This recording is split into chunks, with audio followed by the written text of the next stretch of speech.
सक्छन्, डुब्न पनि सक्छन्, खराब पर्फर्मेन्स पनि गर्न सक्छन्, निश्चित हुँदैन।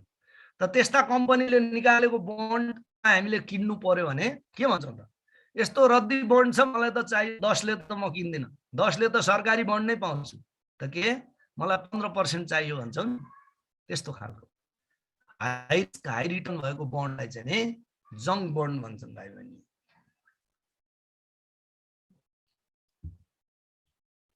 त्यस्तै अर्को हेरौँ, अर्को हुन्छ कलेबल बन्ड भन्ने, कलेबल बन्ड भन्ने हुन्छ, अर्को पुटेबल बन्ड। यो दुईटैलाई म एकैचोटि व्याख्या गर्छु। कलेबल बन्डलाई पनि, कलेबल बन्ड र पुटेबल बन्डलाई चाहिँ म एकै साथ व्याख्या गर्छु। सुन्नु न, कलेबल भनेको चाहिँ के हो भने कम्पनीले भुक्तानी म्याद अगाडि नै भुक्तानी गर्न सक्ने व्यवस्था राखेको छ भने त्यसलाई कलेबल बन्ड भन्छ। म एउटा उदाहरण दिन्छु, कृषि विकास बैंकको बन्ड छ नि, त्यो 7 वर्षको छ।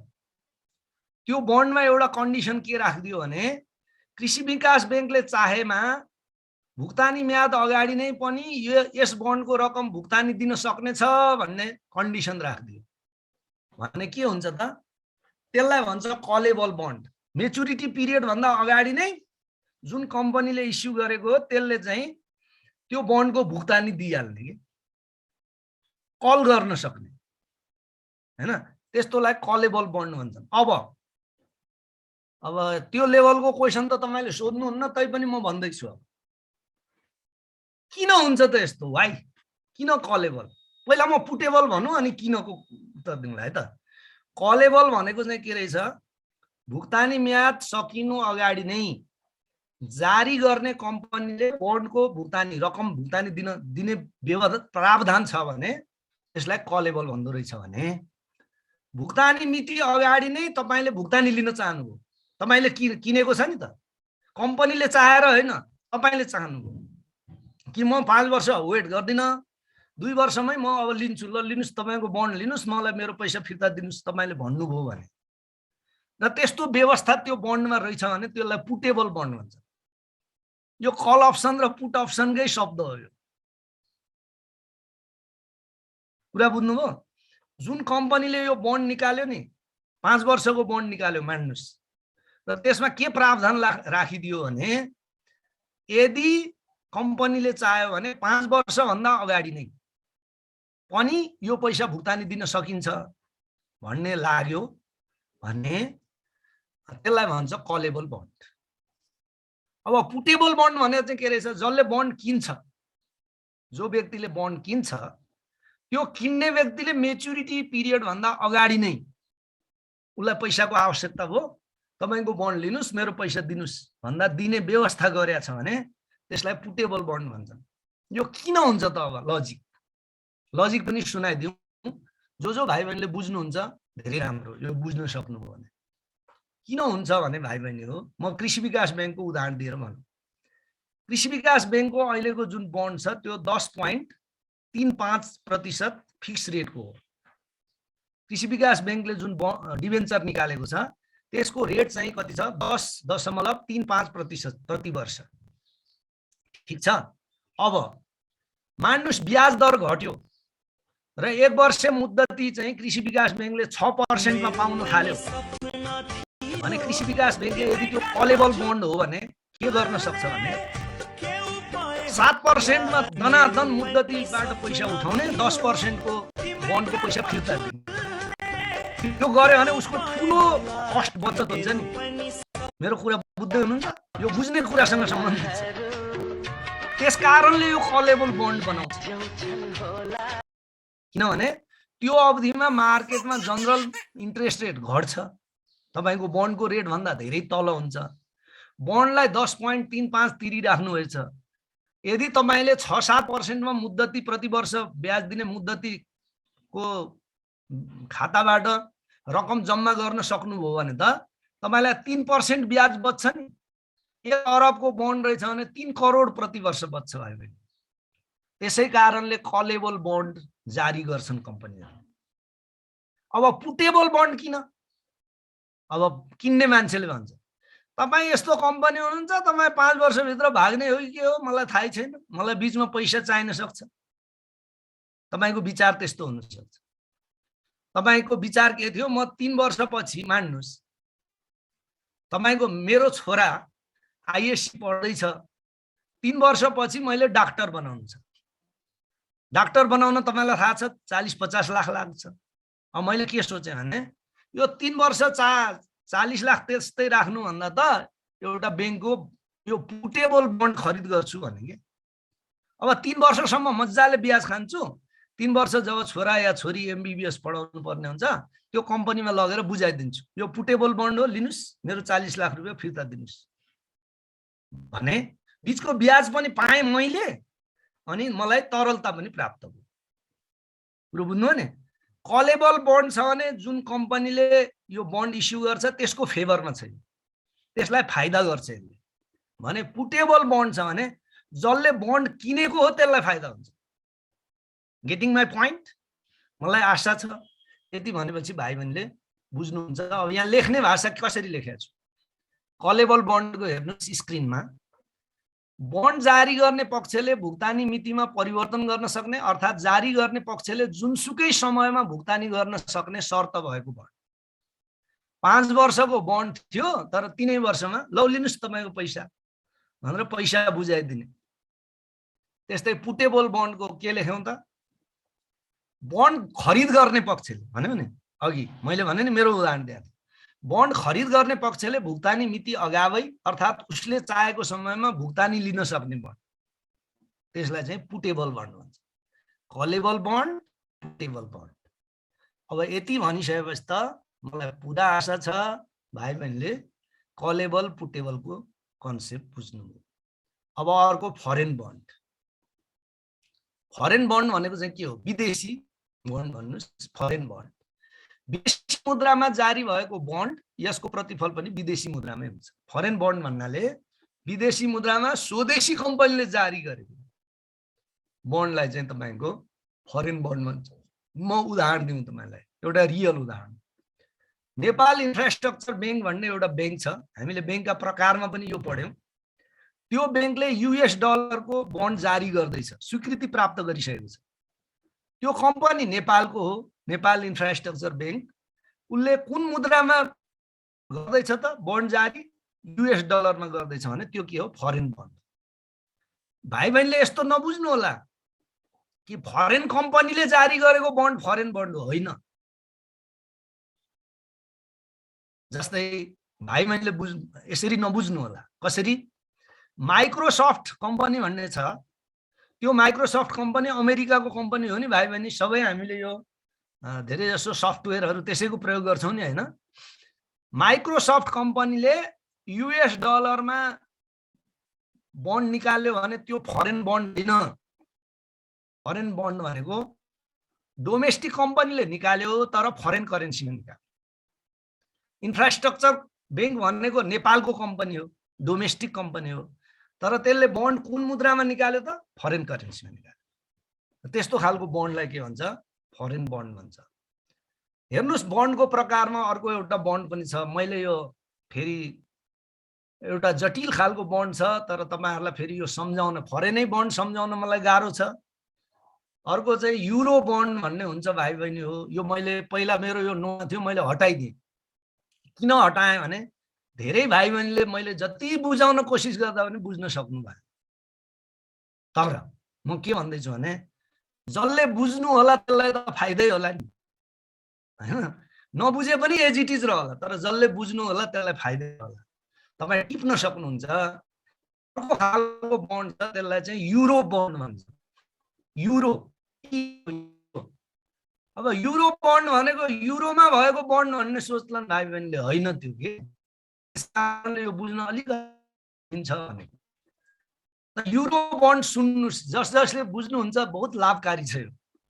त के छ, यो अलि माथिल्लो लेभलको इन्टरभ्यूहरुमा सोधिन्छ। युरो बन्ड भनेको चाहिँ त्यस्तो बन्ड हो जसमा त्यो एउटा देशको कम्पनीले इस्यु गर्छ, अर्को देशको करेन्सीमा इस्यु गर्छ र तेस्रो देशमा बेच्छ। 3 वटा देश हुन्छन्।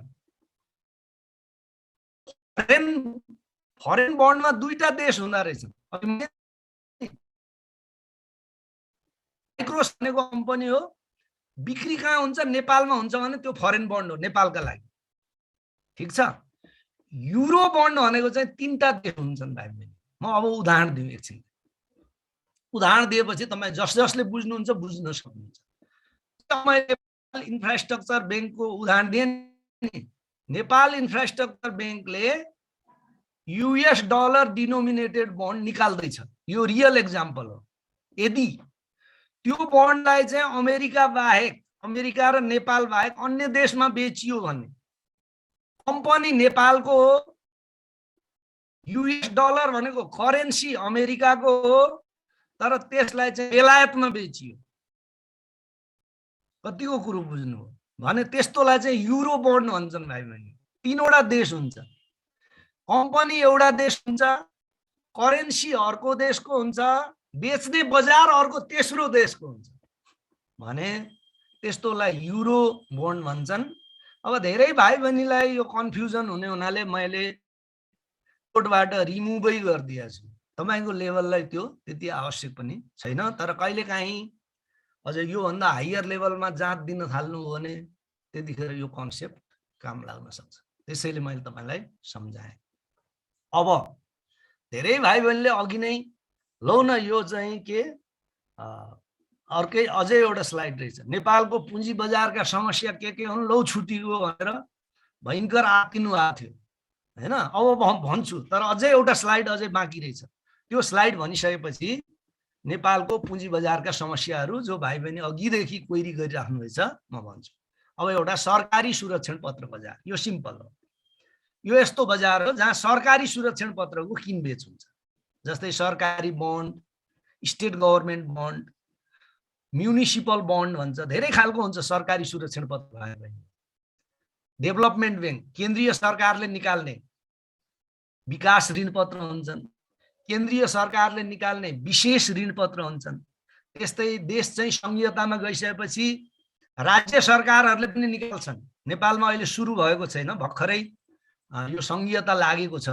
संघीयताको कार्यान्वयन हुने क्रममा फेरि राज्य सरकारले, अहिले त नेपालको काठमाडौँको केन्द्रीय सरकारले मात्रै बन्ड निकाल्छ भने भोलिका दिनमा सुदूरपश्चिम सरकारले पनि निकाल्न सक्छ, बागमती सरकारले पनि बन्ड निकाल्न सक्छ, त्यस्तै काठमाडौँ महानगरपालिकाले पनि निकाल्न सक्छ।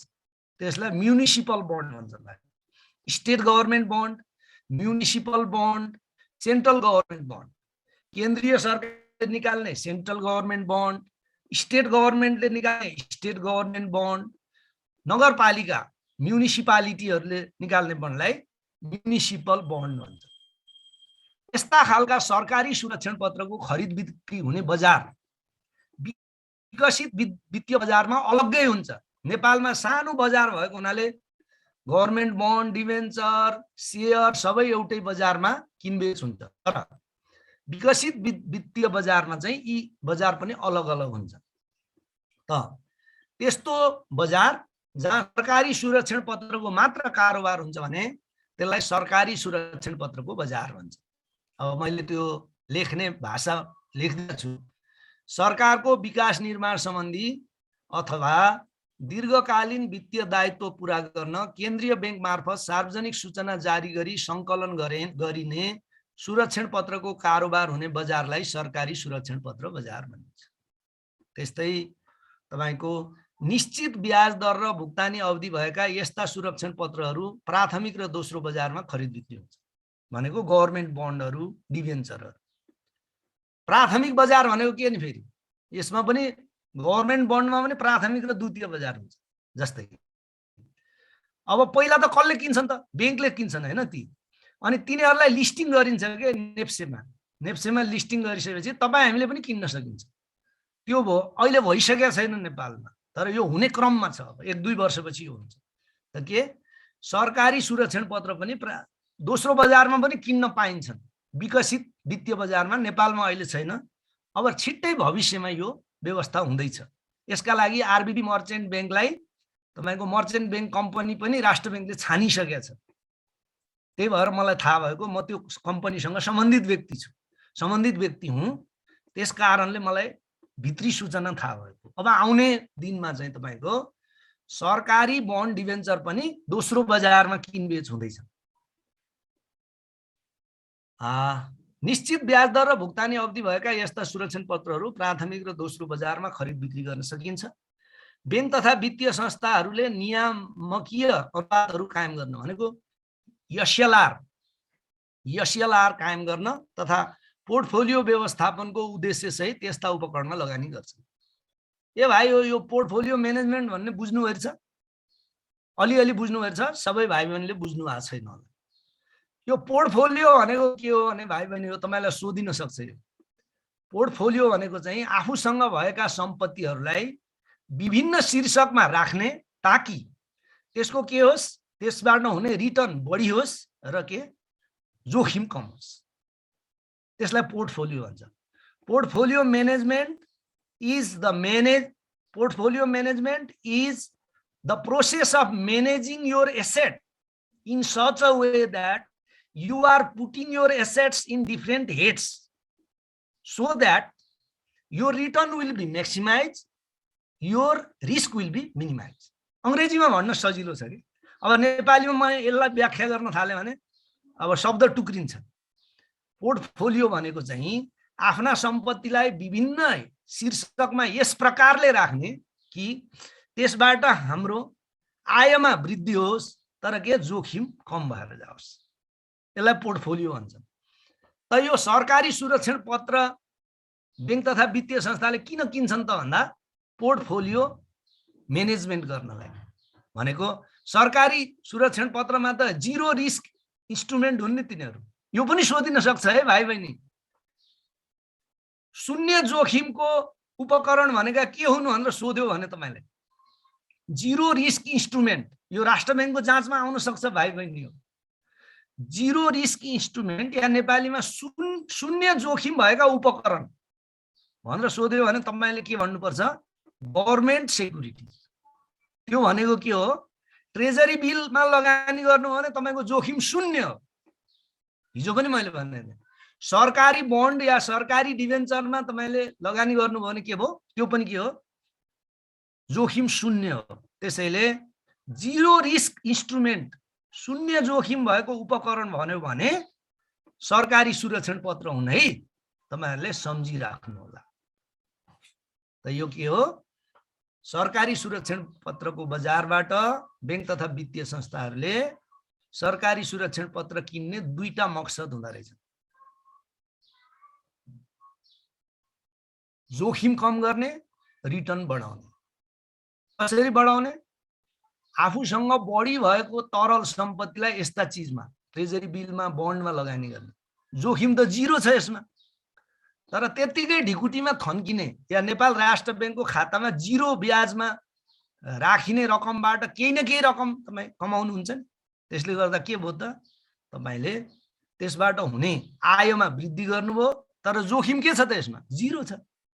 जोखिम न्यूनीकरण गर्नु, यो चाहिँ सरकारी सुरक्षण पत्र बजारको बारेमा मैले कुरा गरेँ।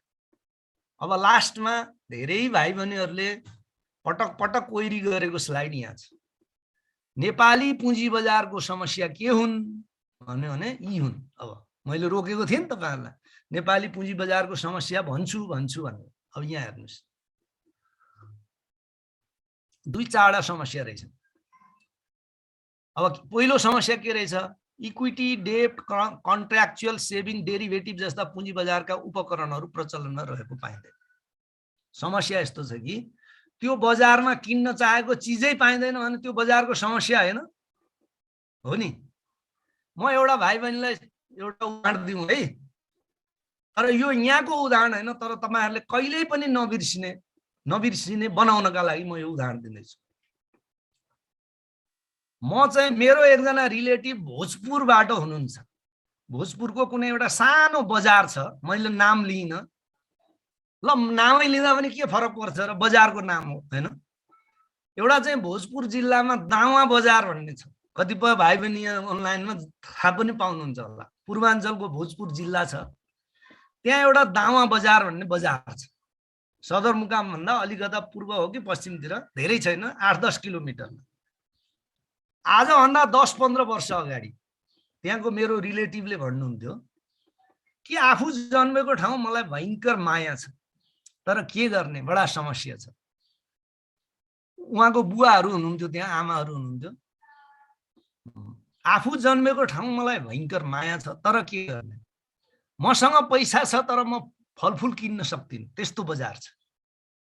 बजार त छ, त्यहाँ के छ, दाल छ, चामल छ, चकलेट छ, चिनी छ, सक्खर छ, तर के फलफुल छैन, स्याउ छैन। यस्तो बजार हुन सक्छन् नि। अहिले त नेपालमा धेरै बजारमा धेरै कुरा पाइन्छ, तर कल्पना गर्नुहोस् कैयौँ बजारमा कैयौँ कुरा पाइँदैन नि। उदाहरणका लागि म एउटा उदाहरण दिउँ। यहाँ कतिपय भाइ बहिनी नाम हेरेर म थाहा पाउँदैछु सुदूरपश्चिमका हुनुहुन्छ। एकछिनलाई म उदाहरण त्यहाँको दिँदैछु कि एउटा मङ्गलसेन भन्ने बजार छ, हो, मङ्गलसेन बजार छ, मारतडी बजार छ, तर बैतडीको बजार अलिकति माथिल्लो छ। मारतडीको बजार छ या भन्नुहोस् मङ्गलसेनको बजार छ।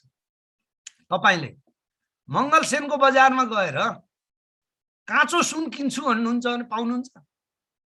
पाउनुहुन्न। काँचो सुन किन्न तपाईलाई नेपालगञ्ज झर्नुपर्छ, मङ्गलसेनको मान्छे। बजार त हो, तर के उपकरण छैन। यो त मैले उदाहरण दिएँ सुनको। मङ्गलसेन बजार हो, तर त्यो बजारमा के छ, कैयौँ कुरा किन्न पाइँदैन कि। मैले यो भाइ बहिनीलाई सम्झाउनलाई यो उदाहरण दिएँ। अब हाम्रो देशको बजार पनि विश्व दृष्टिकोणले हेर्नुहुन्छ भने हाम्रो बजार पनि त्यही खालको छ कि, वित्तीय बजार, दामा बजार जस्तै। बजार त हो, तर सुन्तला किन्न पाइँदैन। सुन्तला त पाइन्छ, त्यहीको फल हो, स्याउ किन्न पाइँदैन। बजार त हो मङ्गलसेन, तर काँचो सुन तपाईँ किन्न पाउनुहुन्न। त्यसका लागि कहाँ जानुपर्छ? नेपालगञ्ज कम्तीमा जानुपर्छ। हाम्रो देशको बजार पनि त्यही खालको बजार हो कि। धेरै उपकरणै छैनन्, धेरै चिज किनबेच गर्ने उपकरणै हामीसँग छैन। हामीसँग डेरिभेटिभ छैन। अघि भाइले अप्सन भनेर सोध्नुभयो। अब डेरिभेटिभ नामको पदार्थ भनेको नेपालमा फरवार्ड मात्रै छ। फरवार्ड बाहेक अप्सन छ, वारेन्ट्सहरू हुन्छ, राइट्सहरू भन्ने हुन्छ, यो केही पनि छैन नेपाल। त्यस्तै कमोडिटी मार्केटमा गोल्ड फ्युचर हुन्छ, आइरन फ्युचर हुन्छ, कपर फ्युचर हुन्छ, सिरियल्सहरूको फ्युचर हुन्छ, क्रुड ओइलको फ्युचर हुन्छ, केही पनि छैन। खालि गोल्ड फ्युचर छ, त्यो पनि रेगुलेटर छैन नेपालमा। कमोडिटीमा भनेको उपकरण नै छैन। नेपालको बजारको समस्या के हो कि नेपालको बजार यस्तो छ, त्यहाँ किनबेच गर्ने सामान नै छैन। त्यो एउटा समस्या रहेछ नेपालको पुँजी बजारको समस्याको पहिलो नम्बरको समस्या। इक्विटी, डेब्ट, कन्ट्र्याक्चुअल सेभिङ, डेरिभेटिभ जस्ता पुँजी बजारका उपकरणहरू प्रचलनमा रहेको पाइँदैन। अब जुन बजारमा किनबेच गर्ने सामान नै छैन, त्यो बजारको अवस्था, त्यो त समस्या हो। दोस्रो के भयो, पुँजी बजारमा संस्थागत लगानीकर्ताको अभाव छ, व्यक्तिगत लगानीकर्ताहरूको बढी सक्रियता छ। अब यो भनेको म बुझाउँ, नेपालको जुन सेयरहरू, बन्डहरू किनबेच हुन्छ नि, त्यो सबै व्यक्तिले धानेका छन्। संस्थागत लगानीकर्ताको कमी छ। छन त छन् संस्थागत लगानीकर्ता पनि, तर हामी नेपालीले के व्यक्तिगत रूपमा सेयर बन्डहरू किनेका छौँ। कम्पनी दर्ता गरेर त्यो कम्पनी मार्फत, इन्भेस्टमेन्ट कम्पनी मार्फत लगानी गरेको मात्रा कम छ। त्यो अर्को समस्या हो, किनभने व्यक्तिलाई कन्ट्रोल गर्नु गाह्रो काम हो नि नेपालमा। संस्था भइदिएको भए के गर्छ त? नवीकरण गर्न जान्छ, बाध्य हुनुपर्छ। अरू कुनै सरकारी सेवा लिन जानुपर्छ, बाध्य हुनुपर्छ। अब व्यक्ति छ, आज 50 लाखको सेयर छ मसँग, भोलि बेच्छु हिँड्दै गर्छु, मतलबै छैन। त्यो पनि अर्को समस्या हो। पुँजी बजारमा संस्थागत लगानीकर्ता कम छ, छँदै नभएको होइन, कम छन्, तर व्यक्तिगत लगानीकर्ताहरूको बढी सक्रियता छ। तपाईँ जानुस् न, ब्रोकर हाउसमा जानुस् त, व्यक्तिले चाहिँ तमाम लाख करोडौँको सेयरहरू किनिराखेको हुन्छ, तर कम्पनीहरूको संख्या कम छ, किन्ने कम्पनीहरूको संख्या कम छ। अर्को समस्या रहेछ। तेस्रो, तर सबैभन्दा समस्याको विषय हो यो, क्रेडिट रेटिङ एजेन्सीको पर्याप्त व्यवस्था नहुँदा भरपर्दो वित्तीय जानकारी हासिल गर्न कठिन। अहिले बल्ल 2 वर्षदेखि चाहिँ 3वटा क्रेडिट रेटिङ कम्पनी छन् नेपालमा। त्योभन्दा अगाडि क्रेडिट रेटिङ कम्पनी नै थिएन। अब यो क्रेडिट रेटिङ कम्पनीले के गर्छ त भन्दा, यसले संस्थाहरूको रेटिङ गर्छ। त्यो रेटिङको आधारमा त्यो संस्थाको शेयर किन्ने कि नकिन्ने, त्यो संस्थाले निकालेको डिबेन्चर किन्ने कि नकिन्ने भनेर हामी निर्णय गर्न सक्छौँ। त्यो बढी रिस्की रहेछ भने हामी नकिन्न सक्छौँ, कम रिस्की रहेछ भने हामी किन्न सक्छौँ। क्रेडिट रेटिङ एजेन्सीले के गर्छ त, जसले शेयर बन्ड डिबेन्चर निकाल्छ त्यसको रेटिङ गरिदिन्छ कि सामान्य मान्छेले जानकारी पाउन सक्छ कि त्यो संस्थाबाट जारी गरिएको शेयर बन्ड डिबेन्चर कतिको जोखिमयुक्त छ। तर नेपालमा क्रेडिट रेटिङ एजेन्सी नै थिएन 2 वर्ष अघिसम्म। अहिले छन त छ, जम्मा 3 वटा कम्पनी छन्। अब धेरै कम्पनीले क्रेडिट रेटिङै गराउँदैन। पहिला पहिला चाहिँ भनेको थियो 50 करोड भन्दा माथिको कर्जा लिनेले क्रेडिट रेटिङ गराउनु पर्छ भनेर राष्ट्र बैंकले। यसपालिको मोनेटरी पोलिसीमा त त्यही पनि हटाएर 1 अरब भन्दा माथिकोले मात्रै गर्नुपर्ने भन्थ्यो कोभिडको कारणले। त अर्को एउटा समस्या, सबैभन्दा ठुलो समस्या हो। क्रेडिट रेटिङ एजेन्सीको सेवा चाहिँ प्रचुर मात्रामा नहुनु नेपालको पुँजी बजारको अर्को समस्या हो। अर्को, नियमनकारी निकाय बीच समन्वय नहुनु। नेपालका नियमनकारी निकाय को हुन् त भाइ बहिनी हो? मैले बराबर भनेको छु, बैंकहरूको राष्ट्र बैंकको, इन्सुरेन्स कम्पनीको बीमा समिति जसलाई इन्सुरेन्स बोर्ड अफ नेपाल भन्छौँ त्यो नियमनकारी निकाय हो। त्यस्तै मर्चेन्ट बैंकहरूको सेबोन हो, नेप्सेको मर्चेन्ट बैंकहरूको। सहकारीको मैले भाइ बहिनीलाई पहिलो दिनै भने, एउटा भाइले हो कि बहिनीले क्वेसनै पनि उठाउनु भएको थियो, कोअपरेटिभ डिपार्टमेन्ट सहकारी विभाग भन्ने सहकारीहरूको हो। यसरी नियमनकारी निकाय छन् जस अन्तर्गतका कम्पनीहरूले शेयर निष्कासन गर्छ। बैंक कस अन्तर्गतका हुन् त? बैंकहरू राष्ट्र बैंकको नियमनकारी छाता अन्तर्गतका हुन् नि त। इन्सुरेन्स कम्पनी इन्सुरेन्स बोर्डको छाताभित्रका हुन्। त्यसै गरी मर्चेन्ट बैंकहरू सेबोनको छाताभित्रका हुन्। यिनीहरूले हुन् निकाल्ने बन्ड डिबेन्चर शेयर निकाल्ने। तर Rastra bank, insurance company, SEBON, NEPSE, Nepal सरकार, यसका बीचमै तालमेल छैन के। राष्ट्र बैंकले एक चीज भनिदिन्छ, इन्सुरेन्स बोर्डले अर्कै भनिदिन्छ। भने के हो त, इन्सुरेन्सका शेयरलाई एउटा किसिमको असर पर्ने भयो, बैंकहरूका शेयरलाई अर्कै किसिमको। यसरी नियमनकारी निकाय बीच समन्वय नहुँदा पनि नेपालको पुँजी बजारलाई ठुलो नकारात्मक असर परेको छ। अर्को चाहिँ विशेषज्ञ सेवाको अभाव छ। नेपालको पुँजी बजारमा ज्ञानको अभाव छ, विशेषज्ञ सेवाको अभाव छ। र पुँजी बजारका 2 किसिमका ज्ञान हुन्छ, एउटा फन्डामेन्टल भन्ने हुन्छ, अर्को चाहिँ टेक्निकल भन्ने हुन्छ। अब केही मान्छे छन् तर उहाँहरूले शेयरको मूल्य बढ्छ भन्नुहुन्छ भने घटेको देखिन्छ, घट्छ भन्यो भने बढेको देखिन्छ। अनि तर्क के छ? त्यो सही पनि छ, उहाँहरू गलत हो, उहाँ नजान्ने भन्ने खोजे होइन। किनभने नेपालको व्यवस्था यस्तो छ कि त्यहाँ किताबमा पढेको सिद्धान्त लागू हुँदैन। के छ, खास विद्वान, खास अनुसन्धान गरेर विज्ञता हासिल गरेका मान्छेहरूको कमी छ। नेपालमा के छ, 2-4 वर्ष वकिल गर्यो, म वरिष्ठ वकिल भएँ भनिहाल्छ। 2टा कविताका पुस्तक निकाल्यो, वरिष्ठ साहित्यकार भनेर 2 जनाले भनिदिन्छन्, त्यो वरिष्ठ साहित्यकार भइगयो। अब मैले तपाईहरुलाई पढाउँछु, मलाई पनि अलिअलि यो शेयर बजारहरूको ज्ञान छ। अब मैले 1-2 वटा इन्टरभ्यु दिएँ भने मलाई भन्न थालिहाल्छन् वरिष्ठ शेयर विशेषज्ञ भनेर। तर खास डीपमा गएर त्यसको ज्ञान भएको मान्छेको अहिले पनि नेपालमा अभाव छ।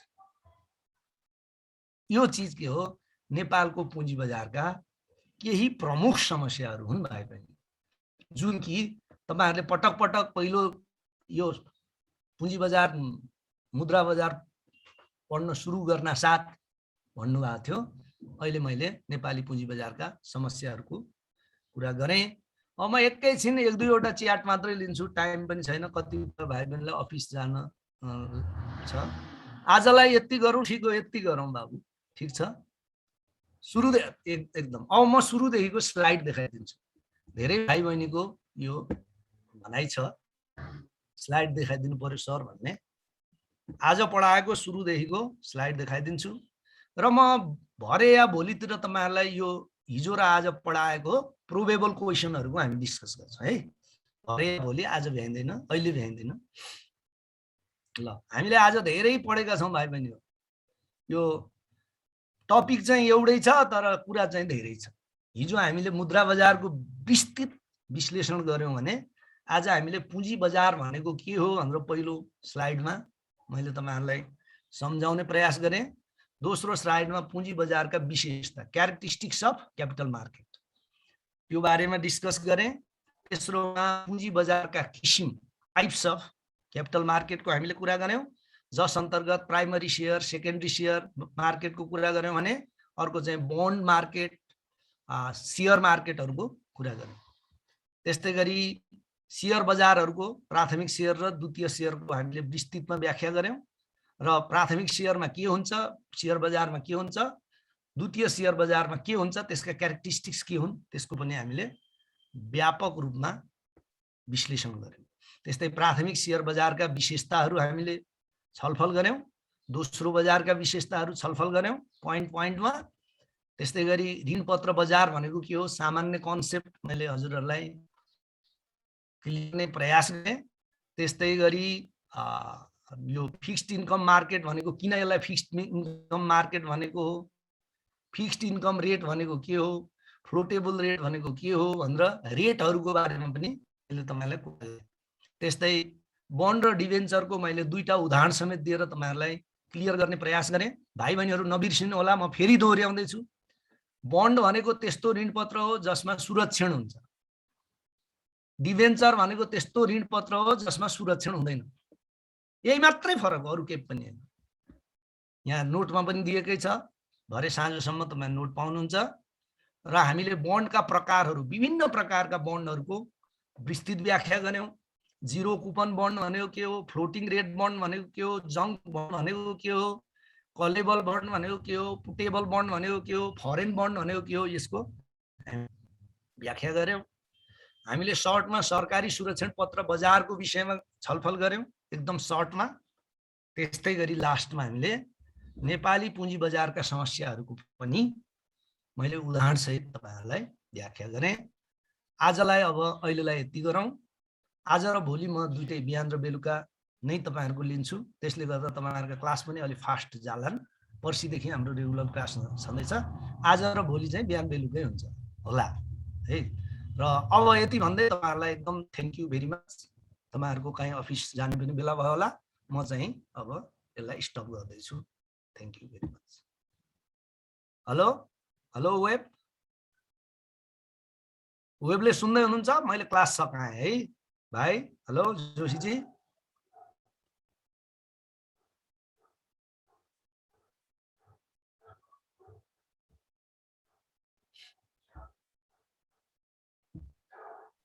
सर सकिएको सर? सकियो है बाबु। हुन्छ सर। सुन्नु न जोशी जी हो। हेलो जोशी जी। हजुर हजुर सर हजुर। सुन्नु न, म आज यो नेपाली मिडियमवाला अहिले भर्खरै जस्तो जम्मै नोट पठाइदिन्छु। भाइ बहिनीहरुलाई इमेलमा हाल्दिनु पर्ला है जोशी जी। Okay sir. ल तो साथीहरु बेलुका पनि जोइन गर्नु होला, जेकै टाइममा 6:30 बजे। सबैजनाले गर्नु होला। Thank you so much sir. Bye bye. Thank you.